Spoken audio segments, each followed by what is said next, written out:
Refurbished border cross এই ফোনগুলো আমরা 20 থেকে 25,000 টাকা বাজেটের ভিতরে কিন্তু মার্কেটে গেলে অ্যাভেলেবেল দেখতে পাই।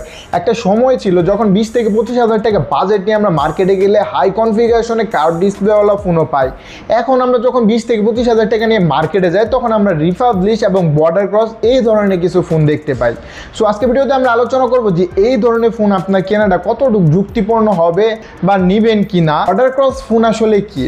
বাংলাদেশে ব্যাড টেক্স ফাঁকি দিয়ে যে ফোনগুলো আছে এটা হলো আনঅফিশিয়াল ফোন, এবং বর্ডার ক্রস যে ফোনগুলো বলা হয় সেই ফোনগুলো হয় কি জানেন, বক্স চার্জার সব কিছু ব্যতীত একটা ফোনকে রিফাবলিশ করে এইগুলো ফোন হয় ডিরেক্ট অবৈধ ফোন। এই ফোনগুলোর ভিতরে কোনো সার্ভিস ওয়ারেন্টি বা রিপ্লেসমেন্ট গ্যারান্টি কোনো কিছুই পাওয়া যায় না। যদি আপনি ভুলবশত এই ফোনগুলো নিয়ে ফেলেন তাহলে কিন্তু আপনাকে পস্তাইতে হবে তারপরের সময়গুলো নিয়ে, কারণ এই ফোনগুলো ব্যাটারি ব্যাকআপ থেকে শুরু করে আদার্স কিছু পারফরমেন্স খুবই বাজে হয়ে থাকে।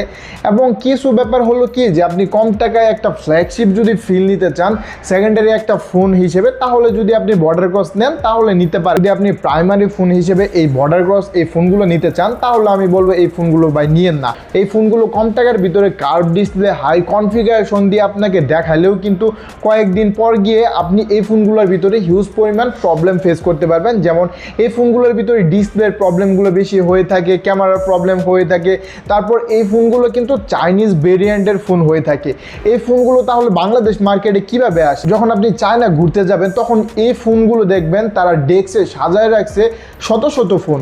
যখন একটা চাইনিজ বাংলাদেশে আসে তখন কিন্তু চাইনিজ ব্যাগে করে প্রায় 100-200 মতো প্রোডাক্ট বাংলাদেশে এগুলো নিয়ে এসে পড়ে, কোনো ব্যাড ট্যাক্স, কোনো অনুমোদিত, একদম কোনো কিচ্ছু ছাড়া, বক্স চার্জার কোনো কিচ্ছু লাগে না এই ফোনগুলো। বাংলাদেশ মার্কেটে কিন্তু এই রিফাবলিশ ফোনগুলো বক্স এবং চার্জার ছাড়াই বিক্রি হচ্ছে অ্যাভেলেবেল, এবং শুধুমাত্র ক্যাশ মেমোরির উপর ভিত্তি করে হাজারো মানুষ কিন্তু এই ফোনগুলো নিয়ে প্রতারিত হচ্ছে।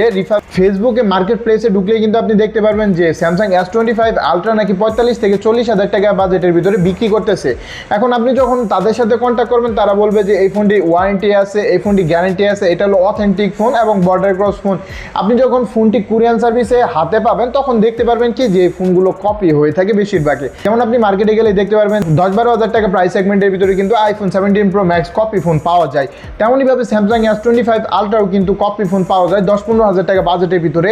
আপনাকে যখন রিয়েল ফোন দেখায় একটা কপি ফোন দিবে তখন কিন্তু আপনার সেই টাকাগুলো নষ্ট। সো আমরা চাই না যে আপনারা এই ধরনের কিছু ভুল করে থাকেন। সবসময় একটা জিনিস চিন্তা করবেন যে কম টাকায় বেশি কিছু দিচ্ছে তার মানে কি এই জায়গাতে কোনো কিছু ভেজাল আছে। সো দেখবেন আপনার টাকা সমপরিমাণ যখন আপনি ভ্যালুটা পাবেন তখন বুঝতে পারবেন যে না এইটা অথেন্টিক।